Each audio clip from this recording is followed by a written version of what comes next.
government do not need your permission for waking up my people underneath these harsh conditions, hitting us with each and every satanic invention. Children of affliction, may I please have your attention? Fluoride in our water system, food lacking the nutrition. History repeats and this is simply their rendition. Propaganda, lies and slander is the makeup of their mission. Prostitution of our gifts for the rich ass, the rich ass. Why are people dying in the trenches? The trenches focus off the suspect cause we suspect suspicion, but in the end we win through the Lord of our redemption. Time is growing nearer, don't you hear the clock ticking? So help a brother in need to be counted in the flock as one of the sheep. Help as many as you can, we're going fishing deep water, so give us grace, Father. Welcome in, everyone. Locked into the Search Engine International. I'm your host, Brother Gocc, bringing everybody here for another week. This week's topic, paganism. All right? What is paganism? When did it start, paganism? Who are the practices of paganism in the earth today? Joining me in the studio, I have Steve, who's a high priest, and I also have John, also who's a high priest. I'm gonna bring them in just in a minute, and then I'll let them introduce themselves as we go on to the show. And if you're listening via Skype, you can also partake on the show via Skype. What else? Let me see. Yes, the listeners in the UK. I want to say hello to them down in London, Bradford, and Manchester. The listeners down there in Jamaica who tuning in as well. And yes, another bulletin. We had a sister today in Manchester who met in an accident. Got hit down by a car, and asking for everyone if to send some prayers out for the young sister. All right, and yeah, that's it. So without further ado, let's get the ball rolling. All right, let me bring him in. Is it Steve? Yes, this is Steve. Merry meet. I'm here in the clearly, man. How you doing? Doing okay. How about you? I'm good, man. I'm good. My name is Brother Gocc. Gocc, okay. I also go by Juve, but I'm not going to make anyone else pronounce that. Juve. Steve is fine. Okay, Steve. All right, and we also have John. Yes, hello. My name is John. Hi, John. How you doing? Very good. Thank you for inviting me to your show. Merry meet, brothers. Not a problem, man. Not a problem. What I'm going to do, right, I'm going to let Steve introduce himself real quick. And then after that, John, then you can do the same, okay? Yes. All right, Steve, the floor is yours. Okay, well, I'm the high priest of Coven Oldenwild. It's a Wiccan coven in Asheville, North Carolina. I'll spell it for you. It's Oldenwild, Oldenwilde, and that's .org if anybody wants to look it up. But we've been in existence since 1995 here, and we're open public witches in the southeastern U.S., so sort of in the heart of the Bible Belt. And that brings forth a lot of stories, which maybe for later on. But we do a lot of civic activism here and try to educate people in the beauty and the antiquity and the validity of what we call the old religion. Okay. All right. Is that it, Steve? Yeah, well, I can mention my high priestess is Lady Passion, but she's unfortunately not able to be with us this evening. We do usually, most covens are run by a high priestess and a high priest. So I'll just mention that real quick. All right, let me get this right. Are you the one who won't be joining us for the full duration of the show? Yes, I will. Yeah, she's unfortunately not able to be here this evening, but sends her best wishes. Okay, will you be on for the full duration, or do you have to go early as well? No, I can be here for the full shot. All right, man, that's a good one. All right, then we're gonna get back to that. Is it John? Yes. How you doing, John? Very good, thank you. So my name is John. I am also a high priest of a coven. We call ourselves Golden Thread Grove Church, and we also link that with the ATC, as we are charter members of the Aquarian Tabernacle Church, headquartered in Index, Washington. the mission of the Aquarian Tabernacle Church is to bring these little covens and these little autonomous groups together as one big organization, giving us validity and strength of numbers and solidarity. Worldwide, we have organizations through the ATC in many countries. Okay. So Golden Thread Grove is an autonomous working coven. We have open circle meetings every week where anybody is welcome to come and attend. We have a prison ministry. We have a lending library. We offer service to our community in that way, again, trying to bring honor and service to the old gods and to show the world that people that practice paganism today, people that venerate the old gods and the old ways, are your neighbors and just as normal as anyone else in the world. And okay, let me ask you, is it non-profit? It is non-profit, yes. Okay then. So where did you get your funding from? Where did I get what? Where do you get your funding from? From members. From members and contributors. Myself and my wife are the high priest and high priestess of this organization. We do have a store here, a metaphysical store called Crone's Cupboard. We're here in Boise, Idaho. Right. And we do donate and support the church quite a bit, offering space and making contributions to supporting that. But our funding comes from our members. Okay then. So let me ask the question. What is is it Wiccan? Wicca? What is it? What is that?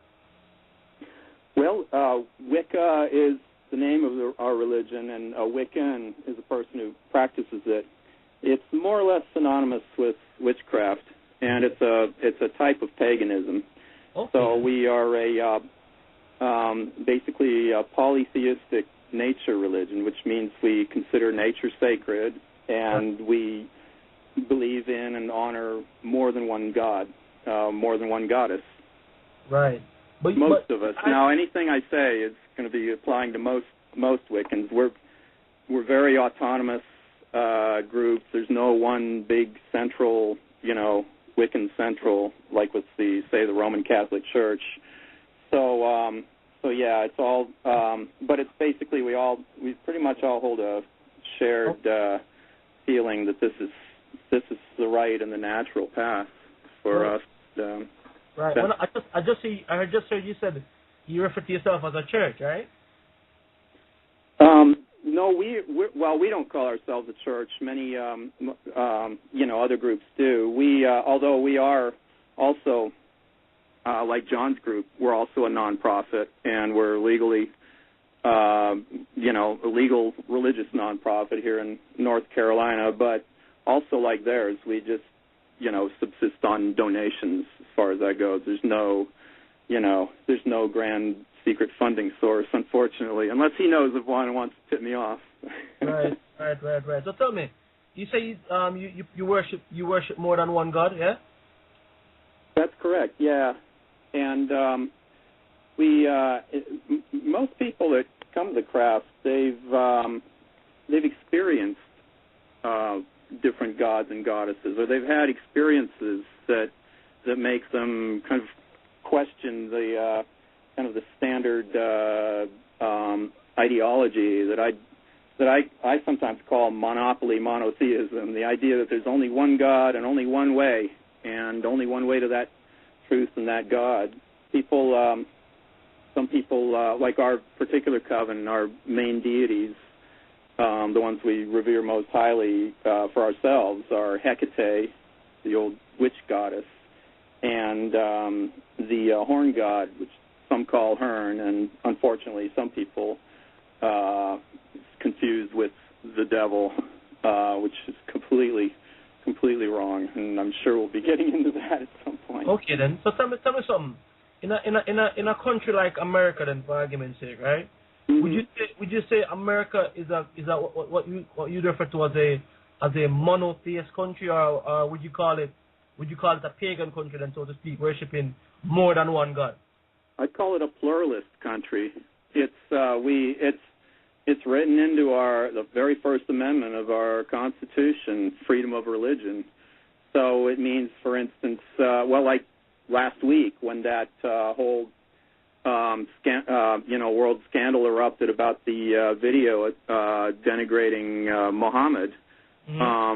A lot of people protesting in other countries didn't understand why the U.S. government was letting that video be circulated. Well, they couldn't take it down because that's part of our, belief here in America. It's got freedom of religion, even if it offends people. You're still free to express it. Right. So that's a key thing here. Right. So what religion would you say they practice in America? For example, the Christians over there now. What do you think? What religion do they practice?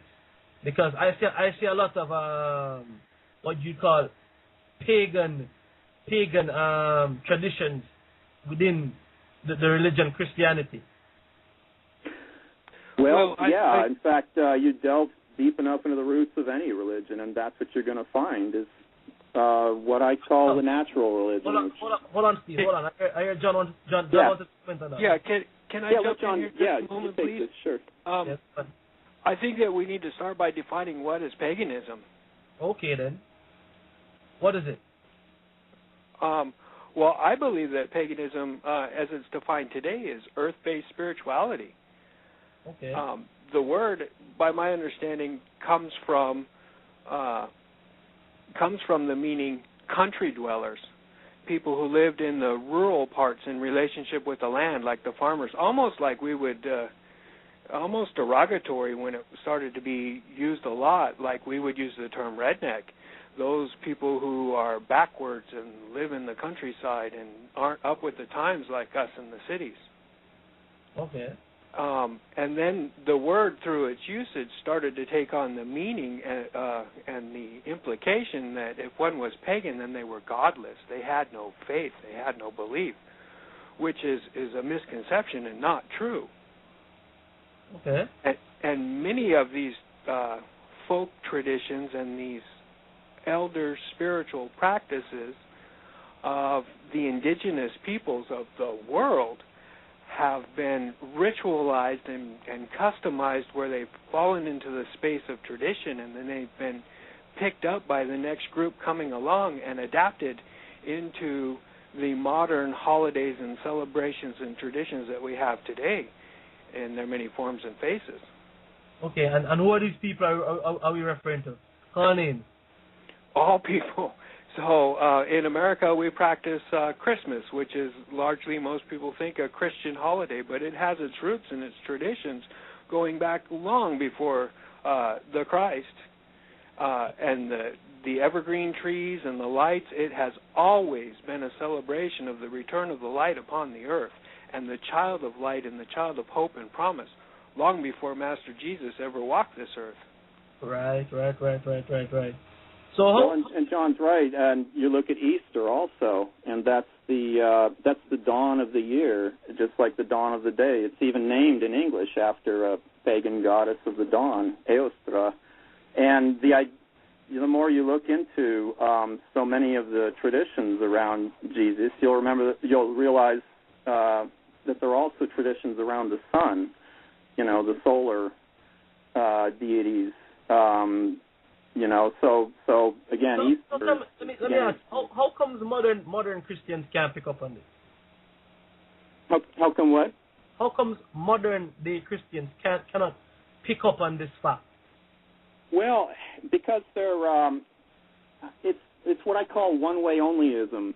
It's this idea, and it's not just confined to Christianity, but it's this idea that there is absolutely only one way to the truth, and it's got to be through this one person's interpretation of this one holy book that came from this one source, and they just it's like having blinders on. You can only see what you're allowed to see. I think I know a lot of fundamentalist Christians who just refuse to read anything that hasn't been pre-approved by their particular church.